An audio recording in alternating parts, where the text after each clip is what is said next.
All right, time for agreement number 4. The fourth agreement. Rather than the fifth element, right? There's no fifth element here, just 4. Always do your best. There's just one more agreement, but it's the one that allows the other 3 to become deeply ingrained habits. The fourth agreement is about the action of the first 3. Always do your best. Under any circumstances, always do your best, no more and no less. But keep in mind that your best is not going to be the same from one moment to the next. I love this. This has stuck with me for a long time. I've brought this forward and remembering that, your best isn't always going to look the same. It doesn't mean be a perfectionist and you've always got to ace everything. It's like just doing the best you can in each moment. When you wake up refreshed and energized in the morning, your best will be better than when you're tired at night. Your best will be different when you're healthy as opposed to sick, sober as opposed to drunk. Regardless of the quality of your efforts, keep doing your best. If you try to do more than your best, you spend more energy than is needed, and in the end, your best will not be enough. When you overdo, you go against yourself, and it takes longer to accomplish your goal. But if you do less than your best, you subject yourself to frustrations, self-judgment, guilt, and regrets. If you've done your best and your inner judge tries to judge you according to your book of laws, you've got the answer. I did my best. There are no regrets. That is why you always do your best. And we get to have compassion for ourselves. I think it's interesting. I know it's in the bigger book. He goes deeper, I think, into the book of laws and your inner judge, that we all have like a judge panel that sits there and sort of these laws that we judge ourselves by. And more I'm just letting go of those things. And it feels so good. It feels so good to let myself off the hook because I let everybody else off the hook at the same time. Like this is saying, right? Well, whatever I'm feeling inside, I'm projecting out. And anyone who's projecting out toxicity or negativity is feeling that way inside towards themselves. And we get to have compassion for that. And if we notice ourselves doing it, we get to have compassion for ourselves and, take it down 5 notches with our judgment. There was a man who wanted to transcend his suffering, so he went to a Buddhist temple to find a master to help him. He went to the master and asked, "Master, if I meditate 4 hours a day, how long will it take me to transcend?" The master looked at him and said, "If you meditate 4 hours a day, perhaps you will transcend in 10 years. Thinking he could do better, the man then said, "Oh, master, what if I meditate 8 hours a day? How long will it take me to transcend?" The master looked at him and said, "If you meditate 8 hours a day, perhaps you will transcend in 20 years. "But why will it take me longer if I meditate more?" the man asked. The master replied, "You are not here to sacrifice your joy or your life. You are here to live, to be happy, and to love. If you can do your best in 2 hours of meditation, but spend 8 hours instead, you only go tired and miss the point. You won't enjoy your life.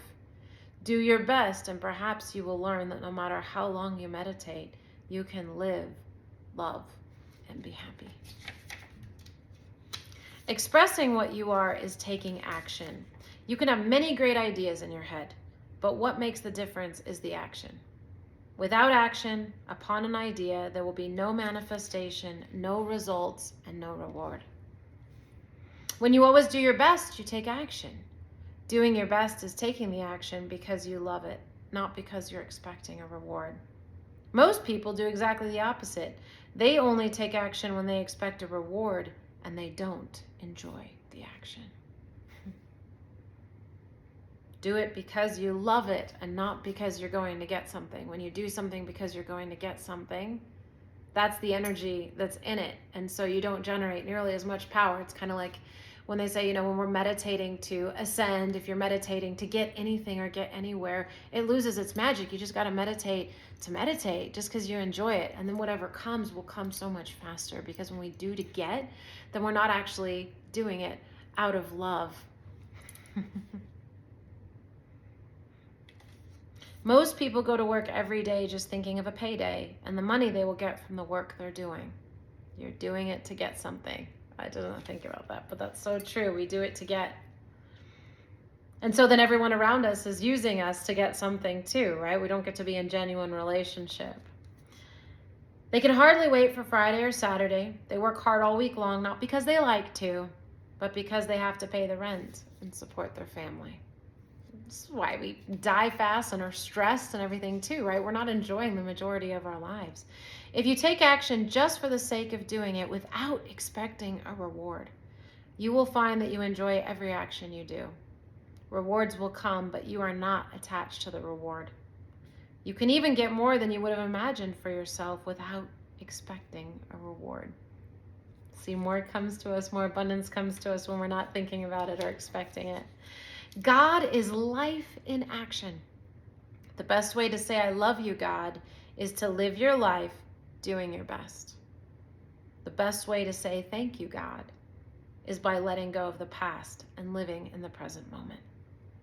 Whatever life takes away from you, let it go. When you surrender and let go of the past, you allow yourself to be fully alive in the moment.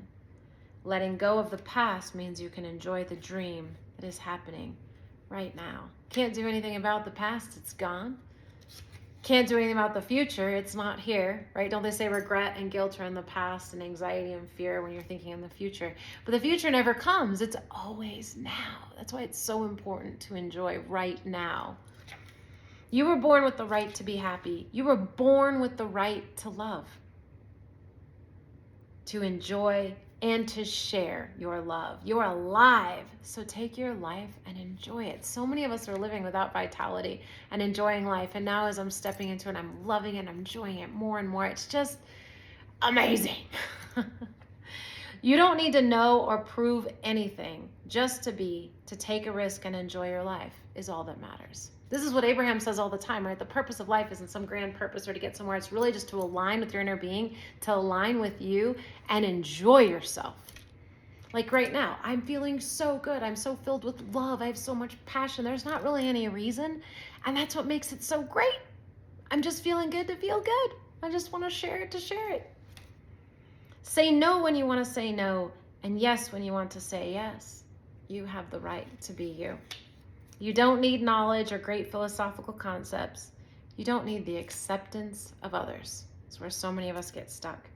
You express your own divinity by being alive and by loving yourself and others. And this is so key too, not needing the acceptance of others. I'm going to throw in here, I've been bumping into more and more people that when I talk to them will tell me about their actions in the context of what somebody else thinks about them. So, well, do you want this or do you want that? And they'll be like, well, so-and-so says I should do this, or so-and-so would think this, or, they're always telling me about themselves through the eyes of someone else. And it's a big red flag to me because I realize they're not even living through their own sense of desires and wants. And I know I did that for a long time. And it's so easy to get caught up in what other people think of us or other people think of our lives. But just like this said previously on the agreements, other people don't know anything about our lives. So how sad is that we're living based on the judgment of other people and what they think about our lives when they're in their own dream and looking at us through their own filter? They can't even really see us, and they certainly don't know where we stand or what's going on with us. That's why it's so important we get deeply embodied in our own lives and in our own present moment and live powerfully from that place. The first 3 agreements will only work if you do your best.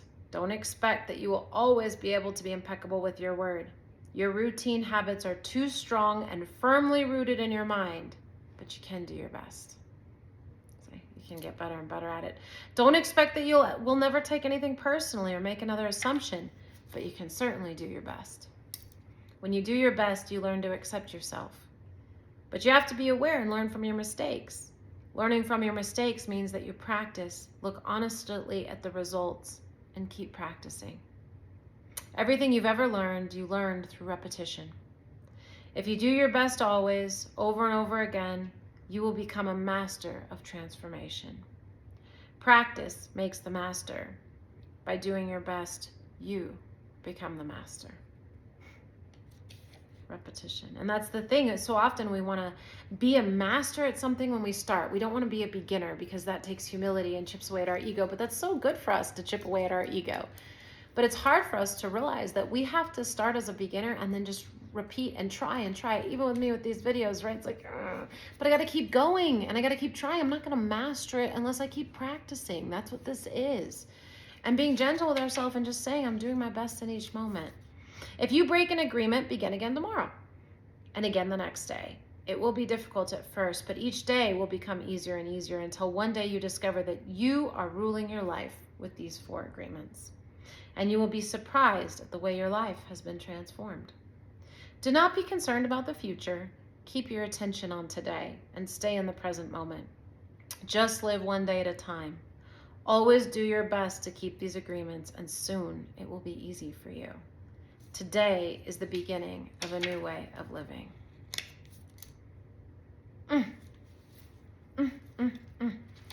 Such a good refresher. I realize now I was feeling really a need to draw back to these and ground myself in them.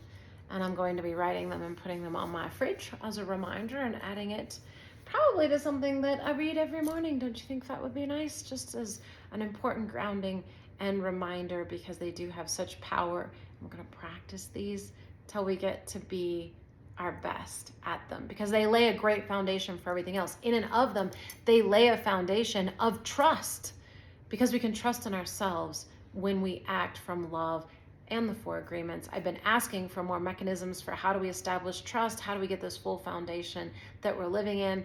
More and more has been coming to me than this book popped up, and it's such a perfect way to establish trust in ourselves and all that is, because when you live this way, life reflects it and becomes different.